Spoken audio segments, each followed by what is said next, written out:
Après 8 siècles de présence à Poitiers, le couvent des frères dominicains ferme définitivement ses portes. Voilà une actu que je voulais commenter avec vous parce que je pense qu'il y a beaucoup de choses à dire dessus. Alors ça a fermé parce que l'effectif des frères dominicains est trop faible, hein, il n'était plus que 4 et donc le bâtiment a dû fermer et c'est quelque chose qu'on doit analyser de manière bien plus large que cette actu. C'est tout simplement un marqueur de la disparition de l'Église catholique en France. Alors attention, ne nous emballons pas, ce n'est pas fini pour l'Église catholique, mais il y a quand même un effritement général qui est notable et qu'on doit analyser. Puisqu'il n'y a pas que ce couvent qui ferme, il y a aussi d'autres actus qui nous montrent qu'il y a un peu de problématique quand même, avec par exemple la démolition d'une église en Mayenne, la destruction d'une autre église près de Lille, qui sera détruite pour construire à la place un lotissement. Bon, vous voyez un peu l'idée. Et on peut aussi citer la pénurie des prêtres. Seulement 88 ordinations ont eu lieu cette année, donc c'était en 2023, c'était cette année, dans l'Église catholique française, soit 34 de moins qu'en 2022 et 2 fois moins qu'il y a 20 ans. Et donc c'est aussi quelque chose qui a été noté par Valeurs Actuelles qui nous dit, hein, à cause d'une pénurie de prêtres, la messe ne sera plus célébrée dans certaines églises. D'ici à 5 ans, il restera moins de 30 prêtres dans le département de la Manche, détaille le Parisien. Le nombre de lieux où seront célébrées les messes va drastiquement diminuer. Une annonce difficile à accepter pour les fidèles. Et donc on se retrouve avec ces éléments face à un mouvement qui est quand même extrêmement important au regard de l'histoire de la France, puisque l'histoire de la France est intimement liée avec celle du catholicisme. Personne ne le niera, à part les gens de mauvaise foi comme les gauchistes, par exemple. Mais globalement, tout le monde sait que l'histoire de la France est vraiment liée à celle du catholicisme. Mais, c'est en train de changer. Alors, premièrement, évidemment, c'est pas uniforme. C'est-à-dire qu'il y a une grosse baisse des effectifs, que ce soit au niveau des paroissiens ou que ce soit au niveau des prêtres, chez les catholiques classiques, modernistes, on pourrait dire. Mais chez les catholiques traditionnalistes, c'est différent. Les églises sont toujours remplies, même si évidemment, c'est pas massif, massif, mais enfin c'est quand même très important. Et les ordinations sont nombreuses. Ce qui est d'ailleurs amusant, puisque les prêtres de demain, alors quand ils seront pas extra-européens, cherchés au fin fond de l'Afrique et compagnie, eh bien ce seront des prêtres tradis.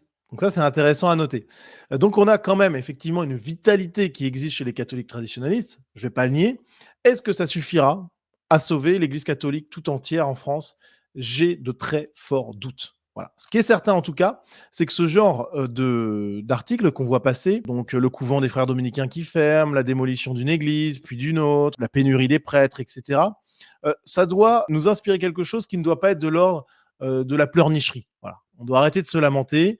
Il faut accepter une loi de l'histoire essentielle qui est vae victis, mort, malheur au vaincu. La vérité, c'est que l'histoire est mouvante, elle est ni bonne ni mauvaise. Il y a des événements qui se passent et parfois des choses contre lesquelles on ne peut rien. Et il ne faut pas se lamenter sur son sort, il faut accepter la loi de l'histoire.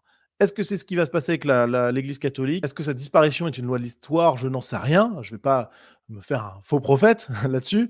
Mais en tout cas, ce qui est certain, c'est que la faute de tout ça revient avant tout aux catholiques. C'est-à-dire que s'il y a des églises qui ferment, des prêtres qui sont de moins en moins nombreux, des messes qui sont de moins en moins nombreuses également, bah, c'est avant tout la faute au désintérêt de l'immense majorité des Français quant à la religion catholique. Voilà. Si les églises ferment, c'est parce qu'elles ne sont pas remplies. S'il y a de moins en moins de prêtres, c'est parce qu'il y a de moins en moins de volontaires et de moins en moins de catholiques de manière générale. Donc c'est pas illogique de voir ça.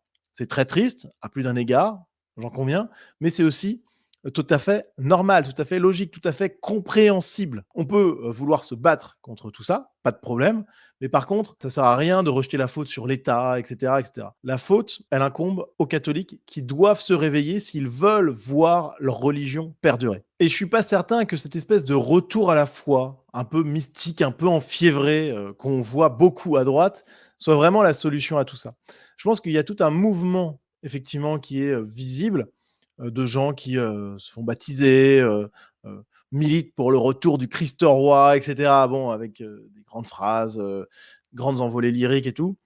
Je suis pas certain que ça suffise à compenser ce déclin de l'Église catholique. Je pense qu'il y a beaucoup de ça qui est de la posture. Je reviendrai là-dessus peut-être dans une vidéo dédiée, sujet passionnant, enfin passionnant pour moi, je sais pas pour vous, mais pour moi en tout cas, qui est de la différence incroyable qu'il y a entre nos ancêtres d'il y a 3-4 générations et nous-mêmes. Et le rapport à la religion n'était absolument pas le même. Et tous ceux qui se disent aujourd'hui, catholiques, refusant le monde moderne et cetera, catho tradis, soldats du Christ roi et compagnie, je pense qu'il y a beaucoup de cosplay. Voilà, c'est un déguisement, c'est une posture. Alors, attention, je dis pas que c'est conscient. Je pense que c'est largement inconscient. J'ai pas envie d'accabler ces gens-là, hein, je leur veux pas de mal, au contraire. Mais je pense qu'il y a vraiment un peu du cosplay là-dedans. On a le package un peu de droite, c'est-à-dire carnivore, antiféministe, et puis bien sûr catholique. Voilà, catholique traditionnaliste, c'est des vacantistes même. Enfin, vous voyez un peu le délire. Et je pense que c'est pas sain. Voilà, ce genre de choses. Je pense que c'est pas vrai. Je pense que quand on creuse véritablement au fond, c'est pas très sérieux dans beaucoup de cas. Je ne mets pas tout le monde dans le même panier, attention, hein. Mais je pense que c'est quand même beaucoup de la posture et en tout cas, c'est pas très sain et ça ne sauvera pas les choses. Voilà. Combien parmi ces gens-là deviendront prêtres, vont régulièrement à l'église, véritablement? Je ne sais pas. Et surtout, est-ce que ça durera? J'ai beaucoup de doutes, vraiment beaucoup de doutes.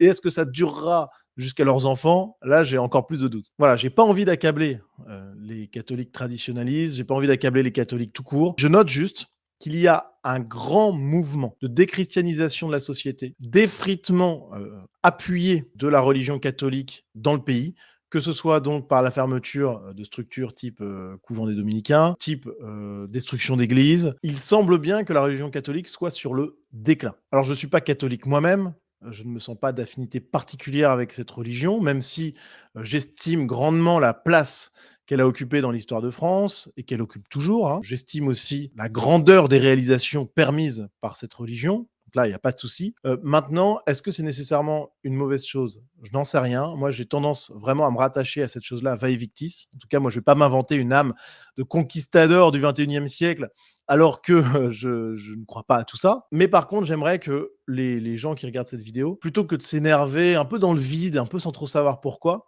ils acceptent cette loi de l'histoire qui est le vae victis et qui, d'ailleurs, s'applique à de nombreux autres champs, y compris l'immigration massive extra-européenne dans notre pays. Plutôt que de pleurer sur notre sort et de déplorer que la France s'islamise, s'africanise, etc., bah, plutôt que de pleurer là-dessus, il faut accepter qu'il y a malheur aux vaincus, que nous n'avons pas de droit inaliénable à détenir nos terres, que tout est rapport de force et que le conquérant l'emporte. Donc ça sert à rien de dire j'étais là avant, je suis là, c'est la terre de mes ancêtres et tout. Enfin, je veux dire, si, c'est bien de se le dire parce que c'est juste, c'est vrai et que c'est un moteur qui nous permet d'y aller, bien sûr.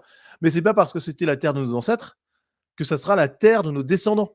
Si on ne fait rien pour la défendre, on aura beau répéter j'étais là avant, ça changera rien. On se fera virer manu militari, quoi qu'il advienne. On doit accepter ça. Il n'y a pas de droit inaliénable pour un peuple à posséder une terre. C'est une fiction. Alors, c'est l'ONU qui nous raconte ça, le droit des peuples autochtones à disposer de leurs terres, etc.